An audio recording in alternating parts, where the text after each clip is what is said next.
Wow. This feels so weird. Y'all are watching me. Well, because it took you an entire week to finish pissing. You just have to watch me, though. You caught me at the most vulnerable time. Right? You get the shiver. God. I'm back. I'm back.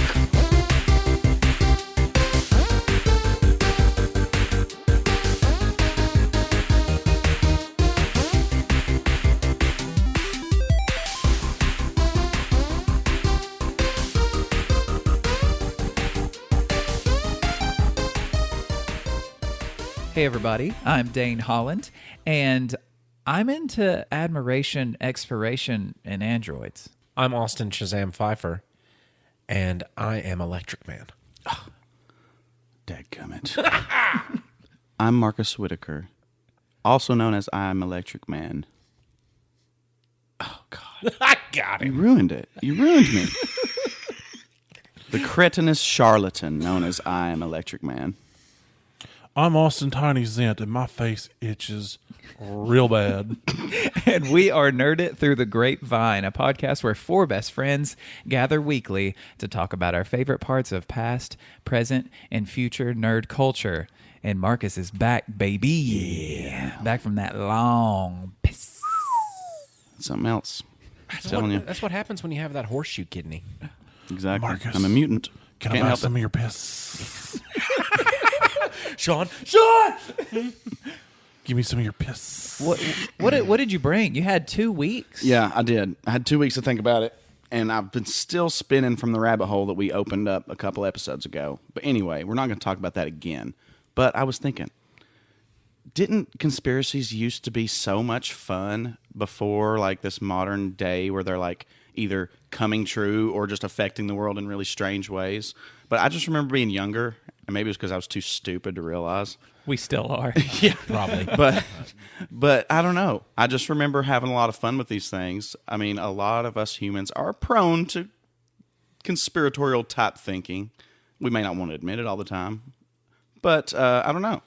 Have any of you ever like latched on to a conspiracy, like maybe a little too hard, or maybe it just kind of you found yourself thinking about it a little too much? I've researched a lot of different conspiracy theories, and over the years I've found out that it's more fun for me to just go with the most absurd theories rather than have to worry about having my own point.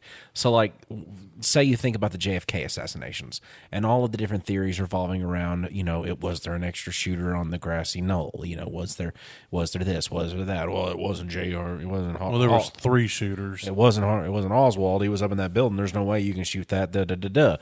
My favorite theory is just the fact that for a short amount of time, the American public was under the belief, even if it was just a small part of us, the magic bullet theory, where the bullet, due to the trajectory that it went into the president, it also went in and out and in and out and in and out and out and bounced around. And then threw the governor in the front seat, apparently. Yes. With a Please, wrist. you've never heard the magic bullet theory. I've heard of the magic bullet, but in my head, I thought it was like an ice bullet that melted after it went through him or something like that. But this one, it was like a rubber bullet that like bounced around inside and popped. No, just a bullet That was magical. That didn't work like a bullet. That went in and then went out and then zigzag pattern all around and then ended up coming out and then into the governor in the front seat. It really is that absurd of a sounding statement. If I'm correct, didn't it penetrate him 4 to 5 times? Yes. I think my favorite part about the JFK assassination is they lost the president's brain. The picture that you see of Jackie Kennedy going across the back of the limousine, she is recovering the top of her husband's head and his brain to bring it back into the limousine to go with the president to the hospital. And between the time that they got there to the time that he was pronounced dead, the limousine disappeared for an hour, came back completely clean, and the president's brain was missing. Yeah, well, there's a lot. That may be a little low-hanging fruit, the JFK, because everyone's been interested in that at some point. Well, yeah, so that's I'm talking the about idea. maybe a little bit more of the wilder one. I mean, we can Okay, still okay. keep talking about JFK if you want, but I'm trying to have maybe just a more broad discussion about conspiracies. And because, I don't know, like think of like shows like The X-Files were really popular back in the day. And I don't know, they just seem to be a little bit more lighthearted or a little less... Well, I mean, I don't recall conspiracy theories really being lighthearted because I'm a conspiracy theory boy. Okay, well, me too, but it's because they're fun. Would you agree with me? Well, yeah, I mean, it's fun. You Just don't have to believe them. exactly seeing can the have fun crazy with them stuff. still. Like one that I'm currently digging into is the Hermetic Order of the Golden Dawn. Oh my gosh, I've never heard of this one. Yeah, it is loosely based on Thelema, which is the precursor to the Church of Satan, and they believe in the existence of magic and using energies and different things to actually manifest things in the everyday world. Supposedly it's defunct. Think Illuminati, but not. Right. Illuminati. Yes. I actually heard an interview with a vampire, Vampyre, and he claimed to be a member of the Hermetic Order of the Golden Dawn. And if you look into it, it says they're defunct, but Of course it would. yeah, of course it would. It's very interesting. Right. I've never heard of them either, because most of the time when it comes to conspiracy theories with me, it gets into different mindsets and different groups of people, like Mandela effects and different things along those lines, because Mandela effects are giant conspiracy theories as well, just especially when it gets around like that damn Berenstain Bear argument. It's crazy, but then you get into the conspiracy theories that they're not very fun for me, though. They're not fun for me to think, because the conspiracy theories that I have are like 9/11 was an inside job and George W. Bush plotted the whole thing. Well, see, that's around the time where I'm probably marking it as like, I feel like that's when the conspiracy world started to be a little bit more unsettling, a little bit more like offensive, if you will. I mean, because nowadays they're like really, really weird. Well, that's and they're when it affecting kind of us in the real world. exploded. You know, that's when a lot of people started Right. getting into it, Well, is and if- around that time, because there was so much misinformation, and I don't mean like intentional bad information, sure. though that could be the case. Sure. That's what made people dig into it, and then you get things like the Las Vegas shooting. Oh, yeah. You know, and like all these are tragedies, so don't think we're Exactly. downplaying Right, the, and that's the what I wanted to- horrific incidences, but there's a lot of shady things revolving around these incidences Right. that just don't add up. Right, and so I guess that's why I tried to frame it as in like the good old days of conspiracies, where it was just, oh, the Illuminati run everything, the major banks are blah blah blah, and the moon landing was faked because the Earth's flat. Yeah, and the You know? Freemasons are ruling the world. Or We in 2012 the world's gonna end. I mean, that kind of stuff is sometimes The fun for me too. Freemasons cannot rule the world, because we literally can't decide on the difference between us having ham sandwiches or turkey sandwiches at the next meeting, and we can't decide on that, much less how we're going to control It's the because world. they've got you compartmentalized. The left hand doesn't know what the right hand's doing, so how are you going to know if it's going to be the old Kansas City shuffle, cheesesteak baby. or Italian? You pissed for 7 days straight, and you're trying to tell me. You bring up a funny or a cool point though when you said misinformation, because when I was digging into this like conspiracy topic, there are elements like to the human brain when you're overloaded with this. They call it information overload. So you've got all these two conflicting like reports. It's like, okay, well, this person's saying that this happened, but this other person who's also kind of credible or kind of trustworthy in whoever's opinion is saying something completely opposite.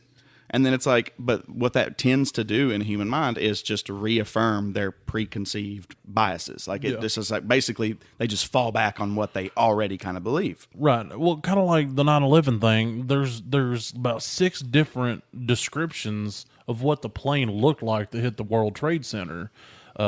Several of them were like a military style aircraft. Several of them were like a commercial style aircraft. But you have to look at the actual facts. Like at the same time, the Pentagon supposedly being hit by a plane.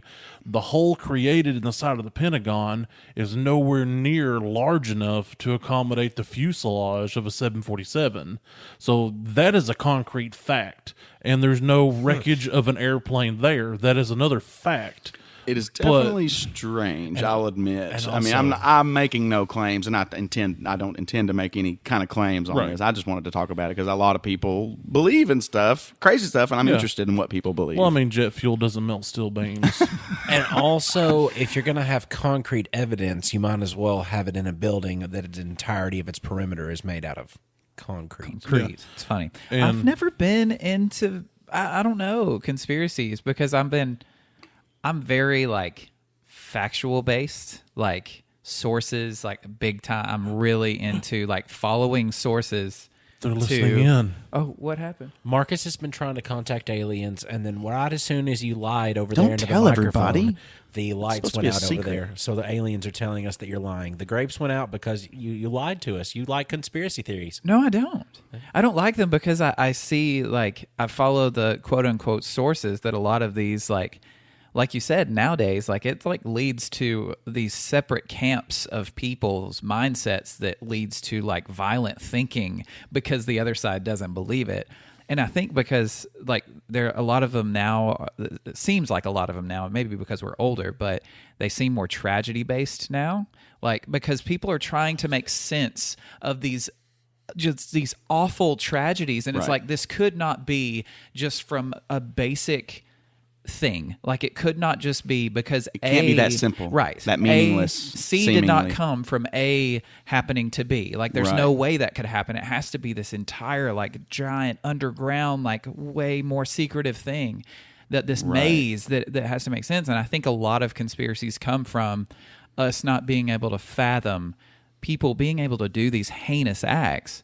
It's like it's got to be something else. Right. Mhm. But Yeah. It's got to be and- something more meaningful right or and, something. and yeah. then growing up like I really didn't like I don't know I would see the front of what it was the Inquisitor Yeah, or whatever yeah. like the front of those pages they were just absolutely absurd stories See, that that's, like that's what I'm Oh, talking yeah. about. You can that's still those are find fun. those. Those are awesome, by the way. Right. Or like like all the hip hop artists, all the pop artists, all the rock and roll stars of nowadays are always throwing up the triangle, and they're like part of the Illuminati that's like putting out all this garbage music Yeah, well, to try to. well Dallas now it's Page. just like it's cutesy, that people are doing the triangle Right, thing because of everybody course. knows that. Yeah. I miss the days of real investigative journalism. Alex Jones is a crazy person. Absolutely. Don't misconstrue it, but old Alex Jones was popped an in on that amazing. Bohemian Grove. Yes, he is the only one that infiltrated the Bohemian Grove and got footage of the cremation of Care. He knew enough information that when he was questioned, he managed to slip through. And like Walter Cronkite is the voice of the owl in the Grove. Yes. I mean, the footage is crazy when you watch it. nuts. It really is nuts. If you've never seen that, I mean, Yeah, I'm sure look it up. that- yeah. Bohemian Grove, cremation of Care. It is weird stuff, but it's like, what do you do with this information? You know what I'm Yeah. saying? There's no actionable like change that you need to make in your life. It's just these weird people doing really weird things. He also just goes way too far and says some heinous things when he's trying to tell you things. Like they're trying to turn the fish into the homosexual other trying to fish. turn the frogs gay. I'm like, why would you even say that? because he's a dude? fucking insane person. Yes, he is. He is. I'm not he trying needs to take be that away from him. institutionalized because he is a very he is a sick man and he needs help. But people like him. I'm glad you do- said he does need help because Yeah, that yeah, is true. absolutely. He needs, I think he needs so. some type of medication for sure. But that's where these conspiracies lead people to. Like, Yeah, and like to weird places. yes, it's Imagine definitely- being the one that discovered Bohemian Grove like that with documentation for it and then the after effect of it on your career and what it would do to you mentally. Yeah. Well, not only that, they would try to discredit you in every way possible. Well, who owns the companies that own the place that you work? Who owns the companies that own the companies that own you? The people that you just exposed. Yeah, I mean, pretty much. So- Because, I mean, it's all the world leaders from all around the world meeting at that grove.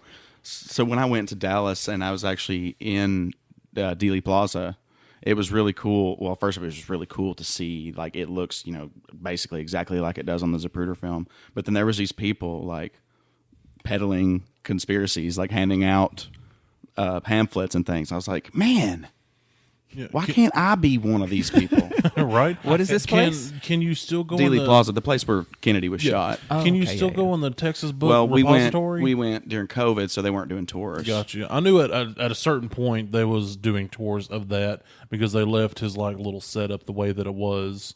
And Yeah. the question that I keep having that I mean, I'm trying my best not to interrupt just because I'm really good at interrupting, but everybody keeps talking about these butthole crimes and these butthole actions that people are doing. Like, what's the big draw to that? Like the anus crimes and the anus things that, what are you talking about? Well, He's talking about the word heinous. with an H. Yeah. Anus crimes. Yeah. I got mentioned so that, yeah. so I've just leather been lost. bagel. I've been lost this whole time. You've been sitting there thinking about leather bagels this entire time. Well, I was thinking, like, why is Alex Jones making all these butthole comments? Like, why do people think he's crazy? Because he makes it. Because I don't keep up with stuff. So, I mean, you're talking about this person, and I've seen them here and there, but I've not really dug into all their insanity. But you're talking about his butthole crimes and the butthole things he says, and I just don't. So if you had to pick one conspiracy to be true, like you want it to become true and for it to be reality, what would it be? Elvis was abducted by aliens. That's a good one. Mine has to do with aliens too. Maybe Church of the Robotron. Mine has to do with aliens. Robotron? Church of the Robotron. Go on. That's another topic. Oh, I like that. That's a little sneak peek. Well, mine would be that the lizard people are running our government because I want to mean, see a lizard Like person. Hollow Earth style? Or like just I in mean, general? probably more David Icke style. Like, I got you. underneath your clothes, there's some endless scales. no, like the all of our politicians are shape shifting lizards. Whoa. Yeah, no, I think that one. I wish that Keanu? one was true because it would explain so much. It really would. Some of them even look like they have shape shifted from a lizard to a person. and apparently they feed on like negative energy. So they're like powers also them. energy vampires. That would make so much sense, though. with It a really Y or would. an I. with a Y. Oh, Those type are with a Y. See, mine would be there's these Aztecian sculptures, like these statues. Yes. And they're holding these weapons on their side. I think it's a site with like either six. I think there might be six of the statues there, 6 or 8. Can't remember. It was from class, and I didn't pay complete attention to it. But this fascinated me. They're holding these weapons at their side that, to our standards, look like laser pistols. Like they look like laser guns. What these laser pistols, in quotes, actually are like they were like these sling weapons, like these weapons like slings that throw rocks or something like that. is it like the Atlatl with like that mechanism talking to it? about like similar to an Atlatl? Yes. that these One of my favorite words ever. that these ancient Mesoamericans were like in contact with aliens and had Yes. superior technology, Yes. kind of And- Atlantis style. Right, and they that built would be these. really cool. They built these Yeah. sculptures to kind of show like the impact that the aliens had on their culture by giving them these futuristic a weapons. lot of their artwork looks to us today like Right. sci-fi. Well, that kind of goes into like ancient astronaut theory. Sure, but it could just be them telling sci-fi tales too. True. Well, you know, the thing about the conspiracy theories, it's a lot of times it takes like an original story that has happened and it gives you like a twist on like, well, that makes sense. Like it makes sense that this would be the explanation to the story because it doesn't seem like all the pieces fit.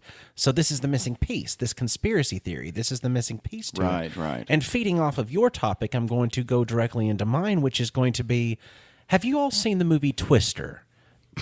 Yeah, it's been a long time. Okay. What you haven't thought about in that movie is, and this is just purely based on how bad I thought Bill Paxton was as an actor. He has. Was he the main He guy? was. In that? Okay. Well, in my notes, I refer to him as Bill by Bill because his character's name is also Bill. And his name as an actor is Bill. So every time I mention him in my notes, it's Bill by Bill. So It makes me think of Bill by Baggins. Bill by Bill Baggins. I mean, a second ago we seen your Bill by Baggins. You know, and that's a that's a common thing that happens around this house. Okay, but the thing that doesn't make sense to me in this, and this is my conspiracy theory, and all those that might have recently like watched Twister could probably relate to this a little bit. That Bill's not normal. I think Bill's got supernatural powers that were never discussed in the movie, because he's got really strong instincts. That's all they ever tell you about him throughout the entire movie. That's all they tell you about him. That's his character. All you get throughout the movie are just stories of Bill, the extreme. Bill's the extreme. He pulls up, gets out of the car naked, looks at the tornado, says, "Have a drink," and throws his bottle, and it never touches the ground. Bill's got a connection with nature. Okay. That he can actually communicate and feel the presence of these storms. They're like, and the way that they describe it, even one of the guys, I forget his name, he's like the real hippie dude. When they try to describe different types of tornadoes, he has different mythological names for all of them. And is there such a thing as an F5 tornado? Finger of God. You know, it's. So throughout the movie, all you've got is... Did you say finger a guy? No. Finger a god. No, of. Finger of. Finger of God. Okay. So, sorry for the bad words. I was very confused. But... I was excited. So... I was kind of both. You've got... Follow me, if you will. You've got Jonas, who is the main bad guy, heavy quotations, in this movie. All he is the guy that sold out from their crew.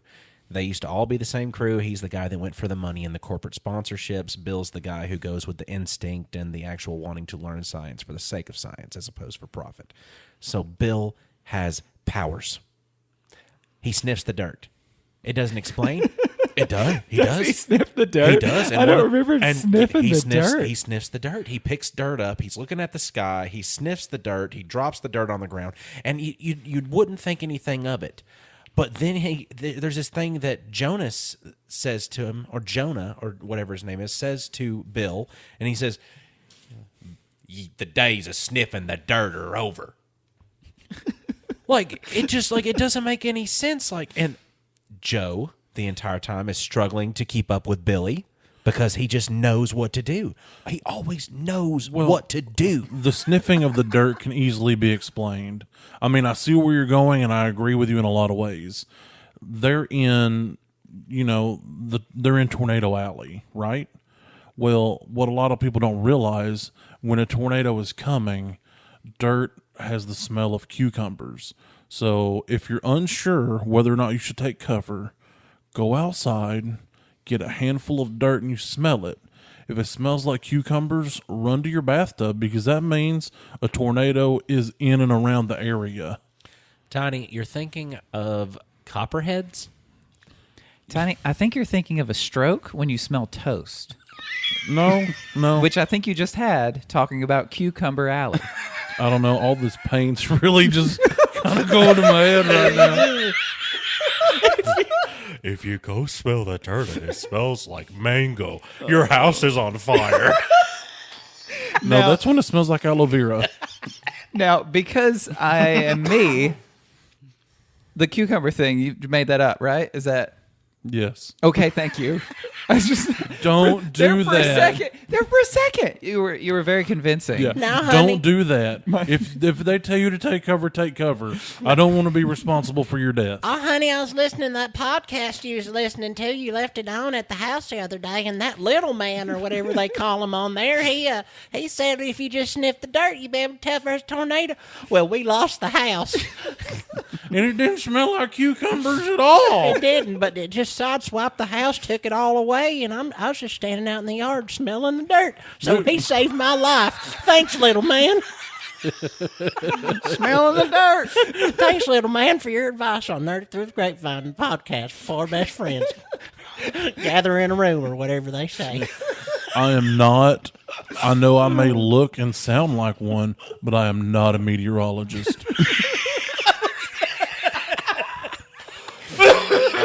The funny thing is, that's what Bill became from being a storm chaser. He became a meteorologist. So they're just giving him shit the entire time. That's much more boring than having like superpowers over weather. But that's the thing. Like, he's always been driven to do this, and he's always known what storms are doing. And these guys with advanced mechanical devices measuring storms, Doppler, sonar, all this other stuff, giving off the idea of what this storm's going to do. This guy who can look at the sky and sniff the dirt and just know what's going on ends up winning out in the end.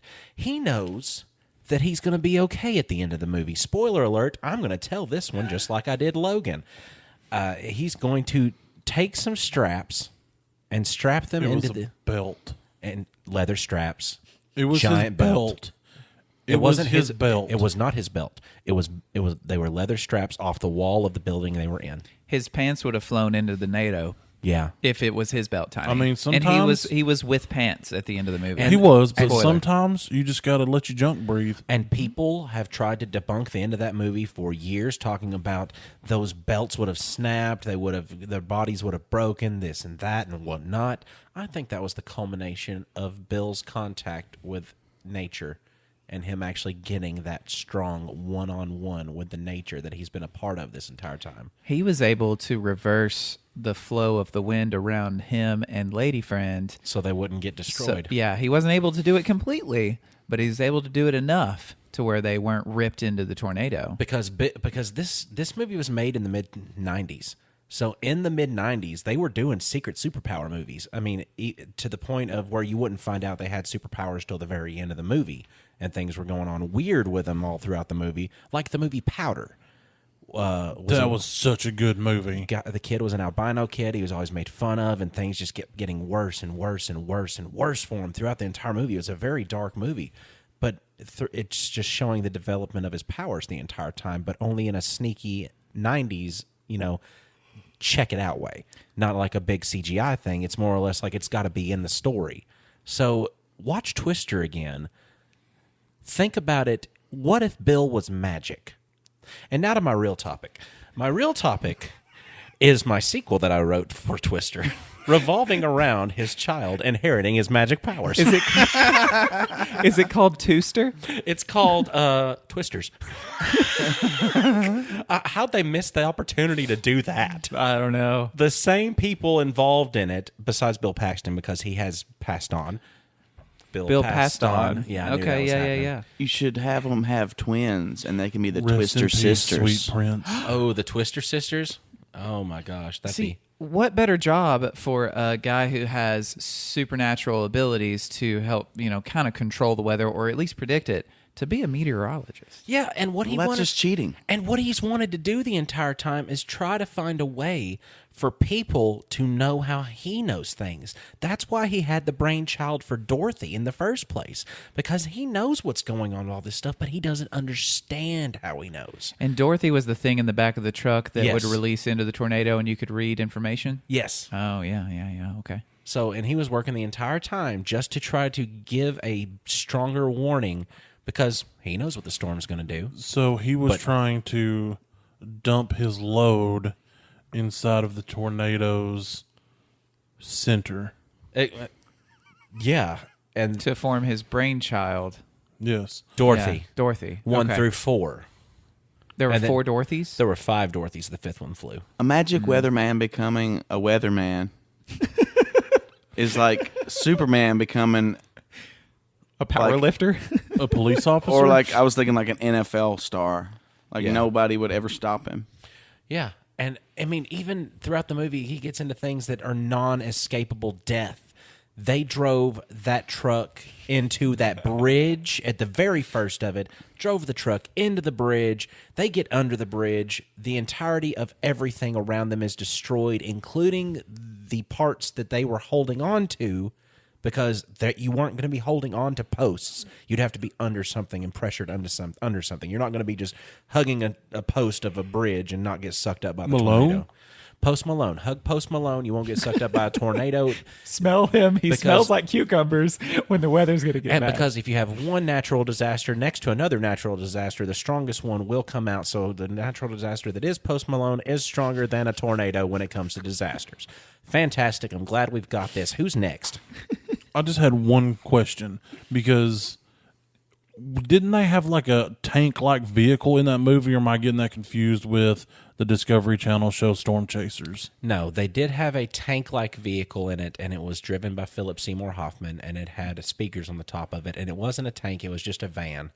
It was a SVCV, correct? Like it had the posts that would go on the ground and hold it? No, yeah. Or is that Storm Chasers? No, it did actually have that because he's the one that had the Doppler radar on top of his vehicle with the big satellite. Yeah, SVCV, baby. And, of course, it would be driven by him. The Extreme. But, yeah. But the sequel is where the money lies that they haven't uncovered yet. Because what they can do is they can take this untalked about, only mentioned spot in the first movie, which is all it's going to be, is just all these things that have tried to be debunked over the years, and nobody, I mean, they besides just trashing the movie and figuring like this is stupid, the physics don't line up, this and that. Okay, fine, you know what, you're right, and here's why. Millions. Superpowers. Why are you Millions. pointing at me and saying Because millions? there's the door. There's one of me. The door's behind you, and I said millions because out there, gentlemen, that's where the millions lie. Stars? Yeah, sure. There's another door to the next to that door where the millions lie, and if you go through it, there's another door because it's kind of like this little washing machine room. What do you call those? Laundry rooms? Yes. And then you walk through that, and it's the kitchen. And when you get to the living room, you could sit down and you could turn on Netflix, and you could put on Love, Death, and Robots. Love, Death, and the Robots it's a show on Netflix, and it's a show with a lot of different shows because it consists of these small animated episodes that last anywhere between 6 and 18 minutes. And every episode is animated by a different like studio or crew or director. And they go from being like hyper stylized, like 2D style, to so realistic looking that there are moments you forget that it's made with computers. Some of these actors, like in the newest season, Michael B. Jordan is in one of the episodes, and at the beginning, it looks real. It looks like he's a real human being, but there are small moments, like the mouth. You can notice, like, okay, that's not a real person, but they are so close to getting to that point to where you can not know that it's not a real human being. Anyway, the first season is 18 episodes long, and they're very short episodes, but they all, well, I won't say all, most of them have a lot of substance and like beginning, build up, and resolution all within this small, like less than 20-minute time span. And the animations are so impressive, and the voice acting's incredible, and just the direction of all of it.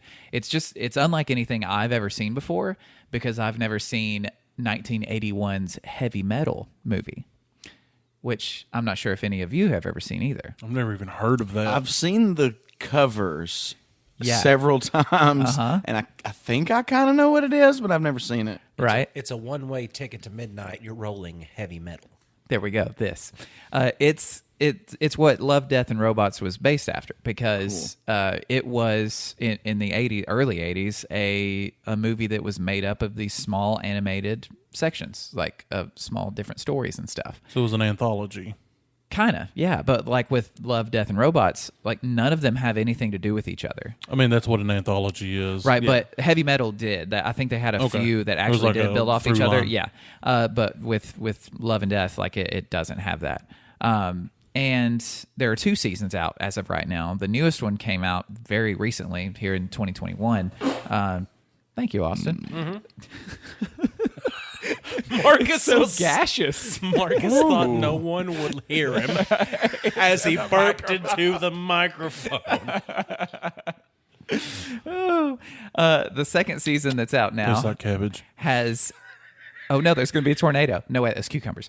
There are 8 episodes in the second season of Love, Death, and Robots, and I just watched all of them today. Wait, only 8? Only 8. Why? Well, And they're short? They are. They're all the same, 6 to 18 minutes. 6? Yeah, 6 minutes long. An episode can be 6 minutes long. I'm going to, here in a minute, pause the show and show you guys a 7-minute long video, so that way you can comment on that specific episode with me, because, Marcus, I think you're going to love it. So Please don't let It's- it be the painting come The to life. cat episode No, is my favorite of the ones I've seen. It's the Christmas episode. I haven't seen that. Yeah. Is that from the new Okay. season? Uh-huh. I haven't seen that one. Yeah, well, we're all going to watch it together. Okay. Actually, let's go ahead and do that right now so we can talk about it. And actually, if you listeners at home have 7 minutes, actually, it's less than 7 minutes. The whole video says it's 7 minutes, but I think it's maybe like 4 or 5 minutes. Go ahead, pause this episode, switch over to Netflix, and watch the episode called All Through the House. And that way you can join us in talking about it. So here we go. Bleep.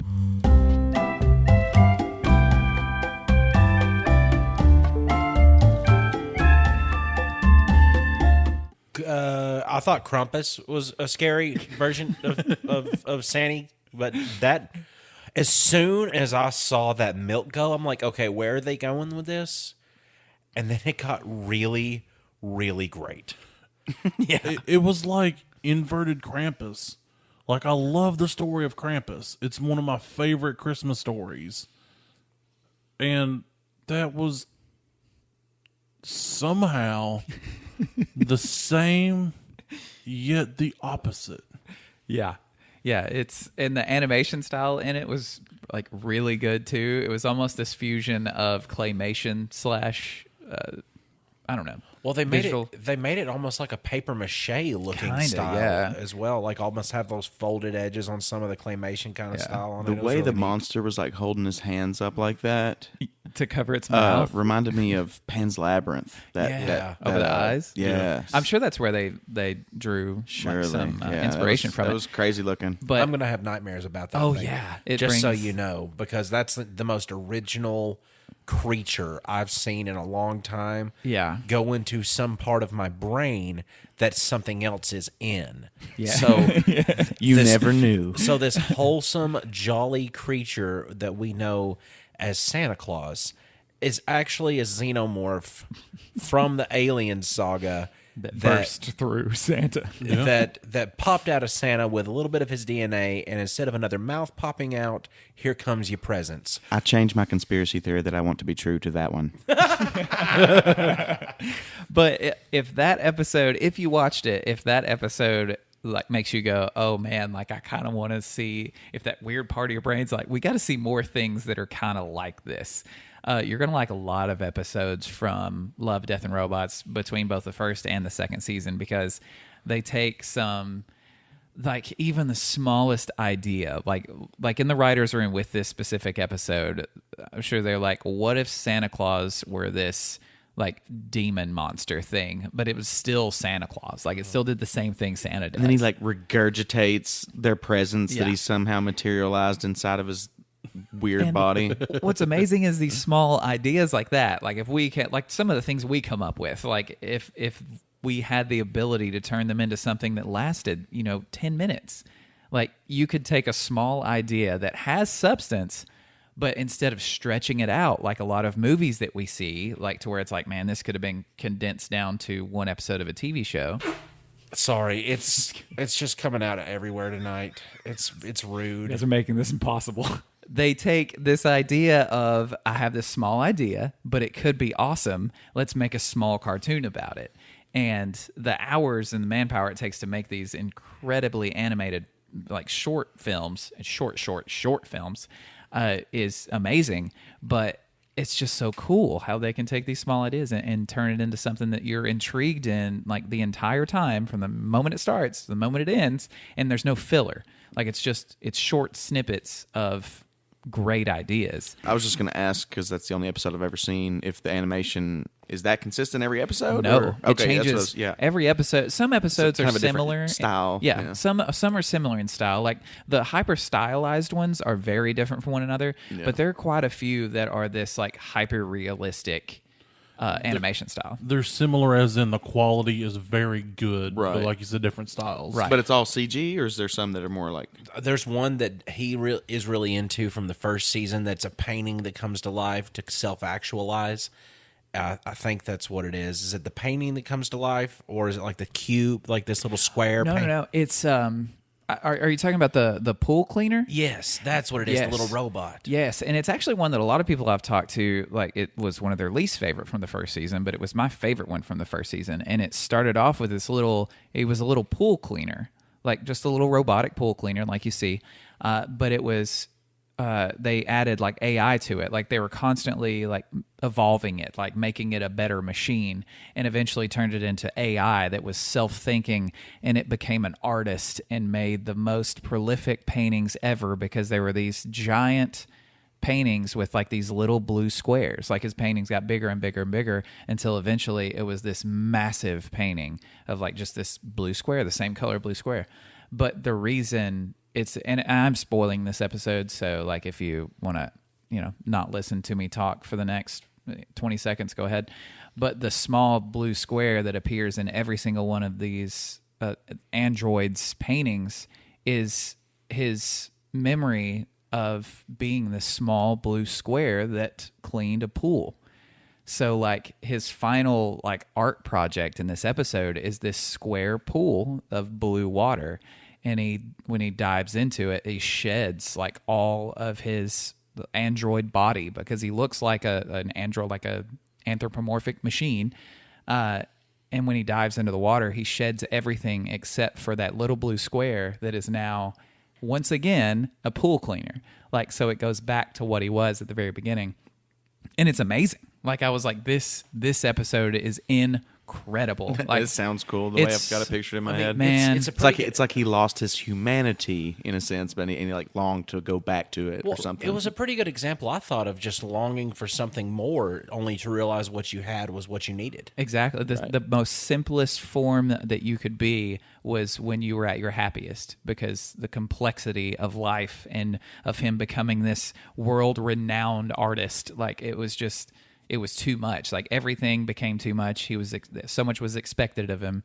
And then he was like, I just want to be the small machine that has one task. And that was when he was like, and that's the kind of thing you get from these. And then some of them, you have machines that are built for small tasks, and then it doesn't turn out so nicely for everybody. No, they try to take over and kill everybody. And that's what I'm worried about every time I see one of those lawnmowers that operates by itself. Yes. It's like a Roomba, but for your yard. The first episode of the newest season. Actually, that's a strange point to make when I say first episode, because the first season, I think there were 4 different orders that were randomized and sent out to everyone's accounts. So, like, for me, the first episode of the first season might not be the same for you, which was odd. Like, some people said there was a conspiracy behind that as to where they were guessing. People were like, oh, they're guessing your sexuality based on your watching history on Netflix. So they're sending them out in different orders based on their guess of your sexuality. And they were like, no, we're not. We just had 4 different ways of showing this, and we want to show it in those 4 different ways to check and see if people like, if what order you watch these in affected the way you thought some of the messages ended up in the later ones, even though none of them really have anything to do with each other, except almost every single one of them do have to deal with love, death, and robots, if not just 2 of them. I'm really glad that it was that set of creators and those people that were giving the explanation out as to why it happened, as opposed to like Tom Holland and how he avoids telling you that things have happened. So he would have been like, well, maybe we did. I don't. It's not up to me to decide. That could have been just the way it happened. Wink. We talk a lot. I think we've talked in the past of how movies were like, why not make them longer? Like, we need more. We need, like with the 3rd Star Wars movie and the most recent movies, like, why not make that 2 movies? It needed to be that. And us watching Justice League, like, why did we not get this 4-hour cut the first time? It needed all this time. The same can be said for the opposite, where some things are just, there's too much time, man. Like, there's too much that takes away from substance. And I think a lot of stories, if this much effort can be put into these small ideas with this much talent behind them, you can have things that, like that cartoon of that little pool cleaner is going to stick with me forever, more than any, like, most movies I've ever seen. Like that small little thing, because there wasn't much to have to log into my tiny little brain. I think all of you should watch all of Love, Death, and Robots. That's me talking to all 3 of you in this room, and also all 3 of you out there listening to us. Yes, that's a good estimation. So how do we get a team of animators to go into the Grapevine universe's brain and be able to bring some of these to life? Because, Money. Money. Oh, is that the answer? Yep. Yeah, Yeah. it's always the answer. All right, so I'm going to go ahead and throw this out here. For anybody who brings me a scratch-off ticket for the next week will receive a complimentary high five A crisp high five. and a very nice mention on this podcast. Yeah, I've also got $2 in my pocket. $2? $2? $2. I'm surprised you haven't kept them folded up in an album cover. I mean, look, I still don't understand what you're saying. An album? Album. Whatever. I mean, Love, Death, and Robots is fantastic. My favorite episode was actually the cat episode, just because it was fantastic. So today we're going to talk about a subject that has been mentioned a couple of times over the past couple of weeks. Marcus, you haven't been here for 2 of them. I mean, you was here, but you was in the bathroom on the last one, so you missed out on a lot of things. Today we are talking about the one and only Intercity Posse, which was the original name of the Insane Clown Posse. How am I already learning? How did you just start?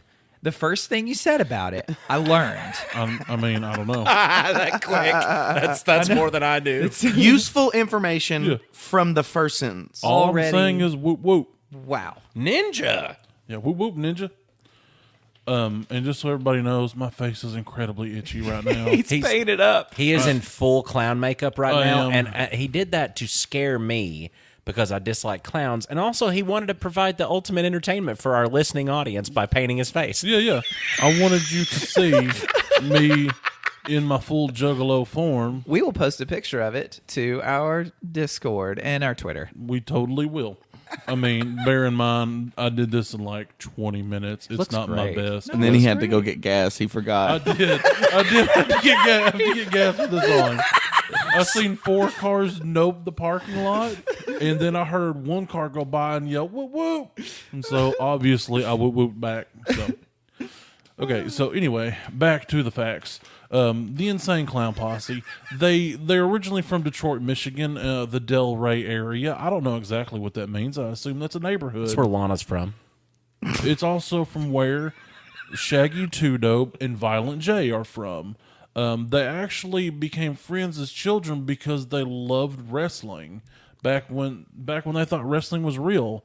So they started off building the foundation of their friendship doing backyard wrestling, Very healthy. I think is pretty amazing.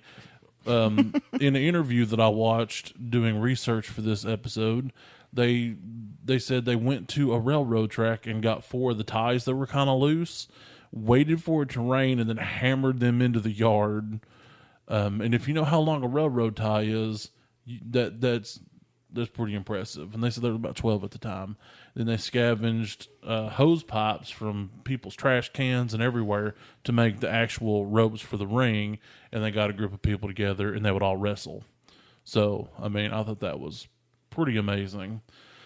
But their music centers around the mythology of the Dark Carnival. Their albums are released in 2 series of 6 albums. They call them the Joker cards.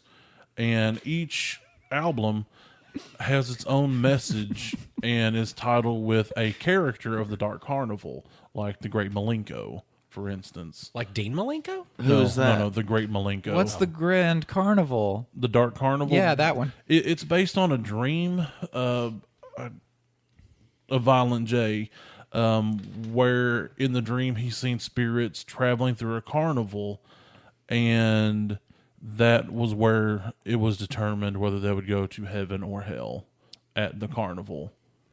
Cool. Yeah, It's like a world between world type thing. yeah, kind of. It's kind of like limbo. It's like where they're judged. They can go to Shangri-La, which is heaven, or hell, which represents hell. So it's like Pretty obvious. icy purgatory? Yeah, pretty Okay, much. cool.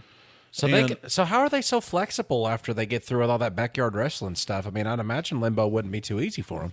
I mean, you would think that'd be stiff and sore, but they're surprisingly agile men. Insane Clown Purgatory is really funny, too. Yeah. Hold on. Ooh, now it's canon. It's at least canon for us, if not Yes. canon for them. Correct. The name Juggalo, that is their fans. People that listen to a lot of their music, go to the gathering. During the interview, the interviewer was asking them where that come from. And neither one of them could answer that. Like, we don't know. It just kind of happened organically. Their fans started referring to themselves as juggalos. They had a couple of theories based on some things said in songs, but they didn't have any concrete thing. And then after, their fans started referring to themselves as juggalos, they obviously started writing that into their music. One of my favorite facts is up until the Great Malenko, which is around the end of their first series of albums of the first Joker card, the record label that they were under, which I don't remember the name, I didn't write it down because I'm a dummy, was actually owned by Disney. And Disney, some of the most violent music you can possibly listen to, a lot of it was owned by Disney. No clowning? No, apparently they're no longer down with the clown, but they started off that way. They actually told them, you need to rewrite some of the songs on these albums because we are not going to publish them because they're just too graphic and violent and things. So Shaggy and Violent J, they just put in some slang that they kind of made up for different things like Neddin and, things like that, the Mighty Death Pop. They put in these different terms to kind of, mask it so they can get published. They sold and then out. they became canon for what they said, and they think it actually made their albums and their songs even better than what they would have originally been.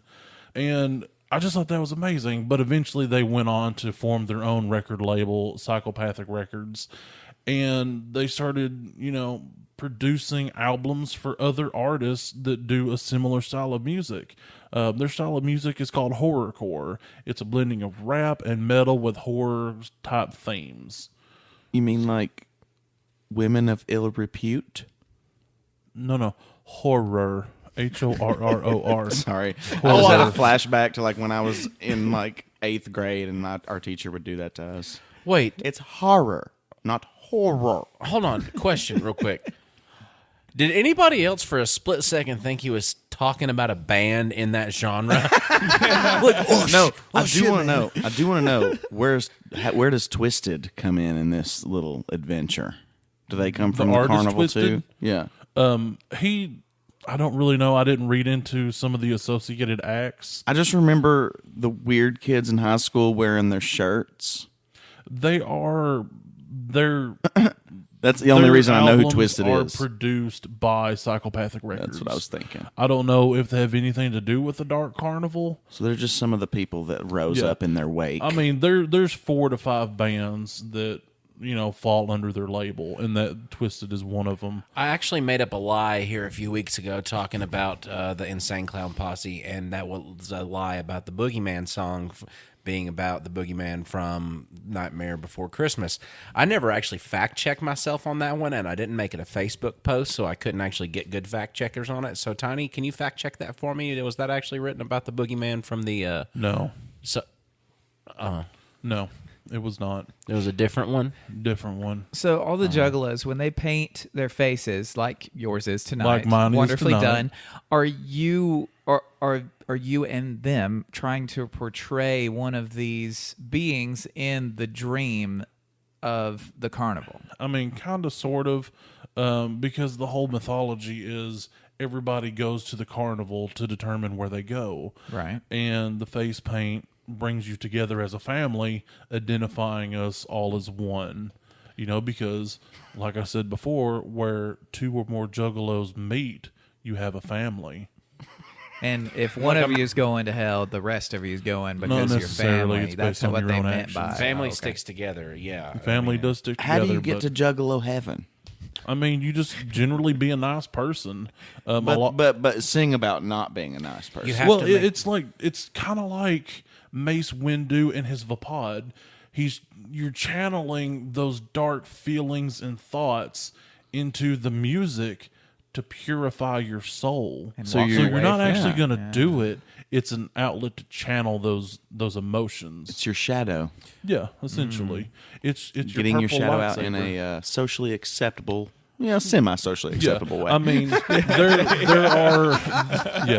there are a few states where juggalos are considered a gang. It was actually a massive court case at one point about this.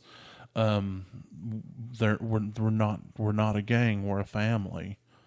I'm coming out of the closet right now to tell you As a juggalo? that I'm a juggalo. Yeah. I mean, I had this realization today listening to their music because, I mean, I'd never identified myself as a juggalo. I was like, I just love their music. It's my guilty pleasure. So all day I've listened to it, and I've just had a great day.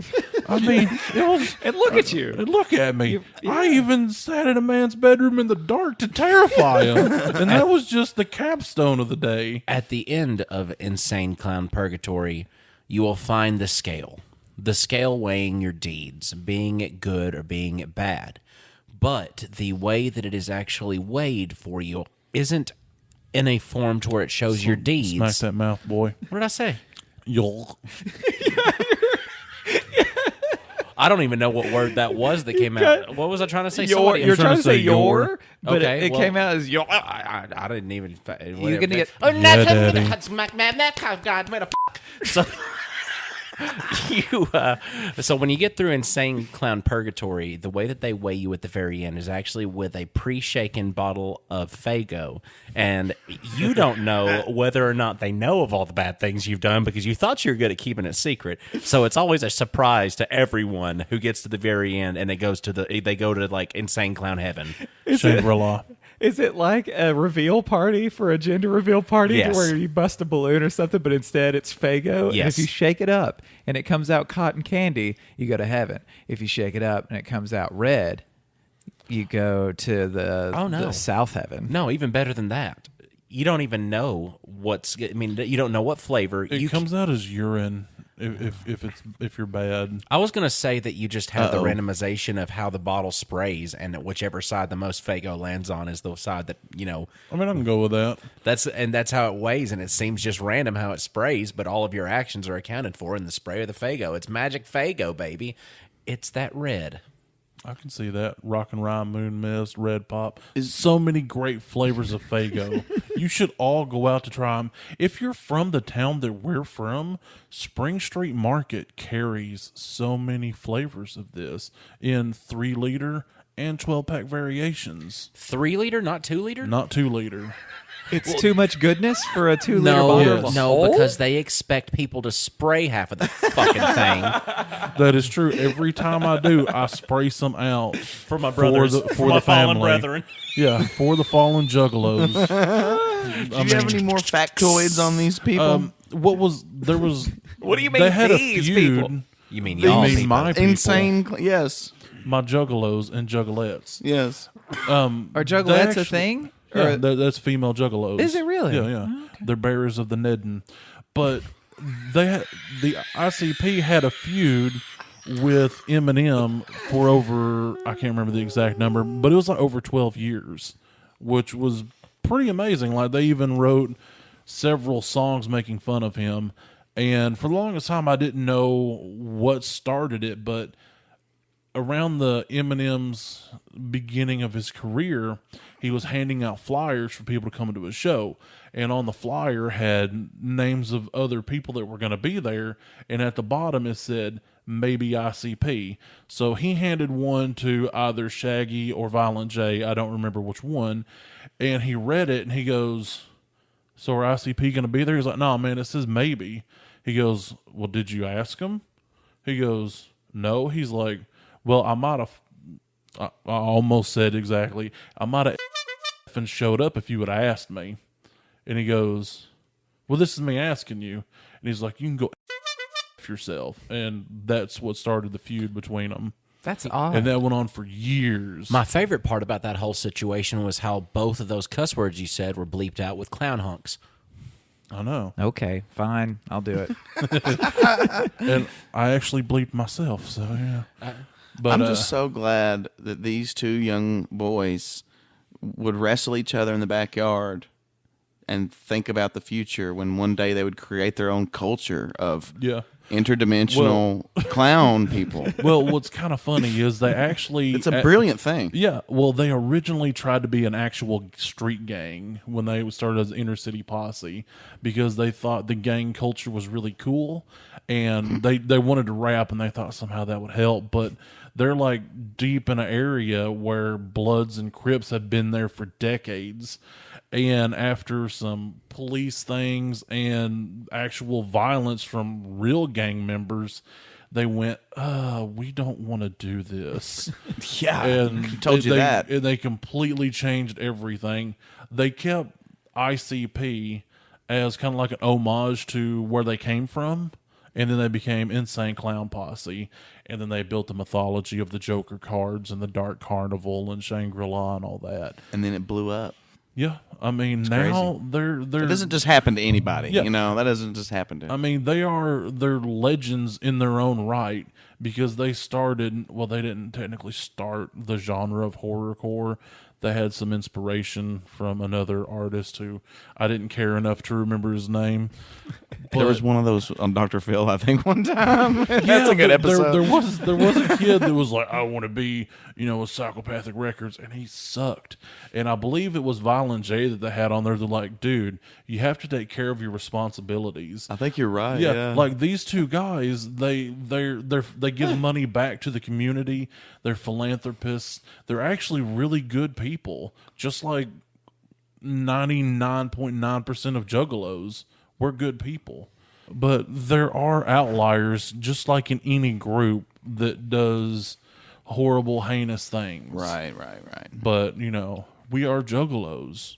We are proud people, and we are good people. We will help you in any way that we can. Would being a juggalo prevent me from having extremely painful sneezes? No. There goes that. Yeah, But it 'cause I'm does sitting there help you thinking scare your about friends. what kind of indoctrination ceremonies y'all have. Because I'm thinking about, I don't know, Well, maybe. How do I become a juggalo? You got to get real sticky Well- with some Sprago. Well, first, you have to listen to some of our music. Oh, and then I don't know. and then I will baptize you with some Red Pop or whatever flavor of Faygo of your choice. Okay, yeah. I'll think about In it. the name of Shaggy, Two Dope, and Violent J, And I'll wash you with the garden hose Yeah, so that you will- don't end up sticky and covered in flies. And I'll put a set of headphones on you and make you listen to 40-something episodes of Nerd It Through the Grapevine. Thank you all for joining us. Keep listening to us on the Spotifys and the iTunes. And while you're on the iTunes, go to the 5-star section and think about 5 different flavors of Faygo and how delicious every single one of those would be. And then click the 5th star to where 5 of them show up, representing all 5 of your favorite Faygos and representing Tiny all at the same time because he is now a juggalo. yeah, resident juggalo. Thank you for being brave, Tiny, Yes. and telling mean- the world about your. By my people, I appreciate that. And if you have a Thank you chance for being. Absolutely. and if you have a Take that chance, part out. That can be taken bad. We're gonna have to, this episode's going to be. I would just cut that out. King murder. Me. Dane hates this episode already. I hate it so much. Dane hates it so much. If you have a chance to, go ahead and swing by Twitter and Instagram and Facebook. You'll find us there all at Nerd Grapevine. If you want to get on to our Patreon and be a little bit of a contributor to our show, aside from your listenings, which we really do appreciate, a little bit of monetary compensation going towards our way can result in a sticker coming towards you and our great appreciation. And one of those stickers is coming to our friend Paul, who is now a Patreon member.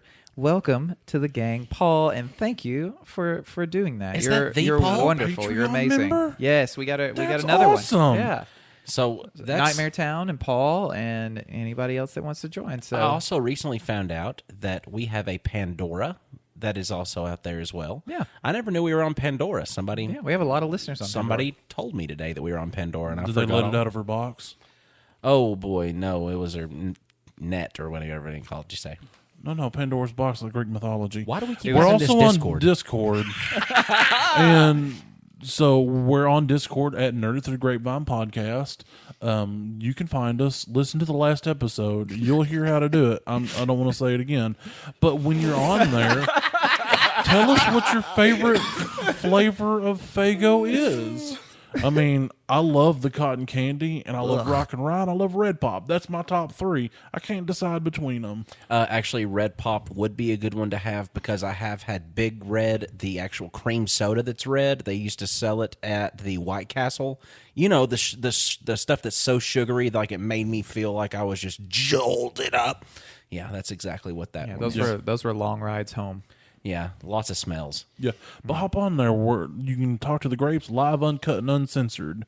There's a meme channel. There's all kinds of things. Hop on the Discord. Be cool like the rest of us. And we find ourselves at the end of the podcast now, and it's the time where I ask the question that's been plaguing everyone's minds for the last week. And you know what? I'm going to ask him again just to see if his answer's any better than last week. Marcus, when life gives you grapes... I feel like it should just be the pissing again. You freaking idiot. That's so funny. How much do you have I wasn't in there? really pissing the whole time, okay? Oh, way to peel wasn't back really- the curtain. Well, I'm sorry. Pay no attention to the man behind the curtain. He's the great value Wolverine.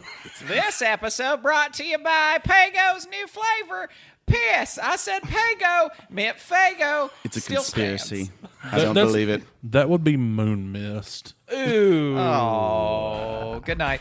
Woo woo!